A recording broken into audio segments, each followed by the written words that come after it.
Hi hello പനക്കത്തിയാന്നേ. Sunday ആയിട്ട് എന്തൊക്കെയുണ്ട് വിശേഷങ്ങള്?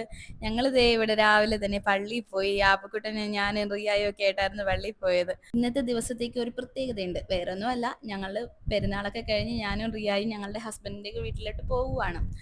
അപ്പം അതിന് മുമ്പായിട്ട് നമ്മൾ പള്ളിയിലൊക്കെ പോയി. എന്നിട്ട് നമ്മൾ അവിടുന്ന് സിമിത്തിരിയിലൊക്കെ പോയി നമ്മൾ പ്രാർത്ഥിക്കുകയൊക്കെ ചെയ്തിട്ടാണ് നമ്മൾ വീട്ടിലേക്ക് മടങ്ങിയത്. ഇതൊക്കെ കാണുമ്പോൾ നിങ്ങളോർക്കും ഞങ്ങൾ തമ്മിൽ പൊരിഞ്ഞ സ്നേഹമാണ്, വെറുതെയാണ്, കണ്ണീർ കണ്ട ഇടിയാണ്. പിന്നെ ഇത് അപൂർവം ചില നിമിഷങ്ങളിലുള്ള സ്നേഹപ്രകടനങ്ങളാണ്. ഇന്നത്തെ സ്പെഷ്യൽ വിന്താലു ആയിരുന്നു. അപ്പൊ വിന്താലു എങ്ങനെ ഉണ്ടാക്കുന്നതെന്നുള്ള ഒരു വീഡിയോ ഞാൻ ഇടുന്നുണ്ട് കേട്ടോ. അപ്പൊ വിന്താലു മാത്രമല്ല, അച്ചിങ്ങയും രസമൊക്കെ ഉണ്ടായിരുന്നു. അതൊക്കെ കൂട്ടി ചോറൊക്കെ കഴിച്ചപ്പോഴേക്കും വൈകുന്നേരം ആയപ്പോഴേക്കും റിയയുടെ വീട്ടിൽ നിന്ന് അപ്പച്ചനും അമ്മച്ചിയും ഒക്കെ ആയിട്ട് വന്നിട്ടുണ്ടായിരുന്നു. അവരുമായി കുറച്ചു നേരം സംസാരിച്ചിരുന്ന് ഇരുട്ടും മുമ്പ് ഞങ്ങൾ വീട്ടിലേക്ക് ഇറങ്ങി. ഇറങ്ങുന്ന സമയത്ത് എല്ലാരും കൂടെയുള്ള യാത്രാ പ്രകടനമാണ് ഈ കാണുന്നത്.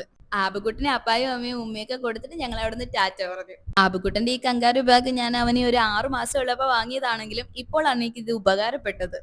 ഞങ്ങളുടെ ഈ യാത്ര ഞങ്ങൾക്ക് രണ്ടുപേർക്കും ഒരുപോലെ തന്നെ കംഫർട്ടാണ്. അപ്പൊ ഇന്നത്തേക്ക് ഇത്രയേ ഉള്ളൂ. വീഡിയോ ഇഷ്ടപ്പെട്ടെങ്കിൽ ലൈക്ക് ചെയ്യുക, കമന്റ് ചെയ്യുക, സബ്സ്ക്രൈബ് ചെയ്യാത്തവരുണ്ടെങ്കിൽ ഒന്ന് സബ്സ്ക്രൈബ് ചെയ്ത് സപ്പോർട്ട് ചെയ്യണേ. അപ്പൊ എല്ലാവർക്കും tata bye bye, see U.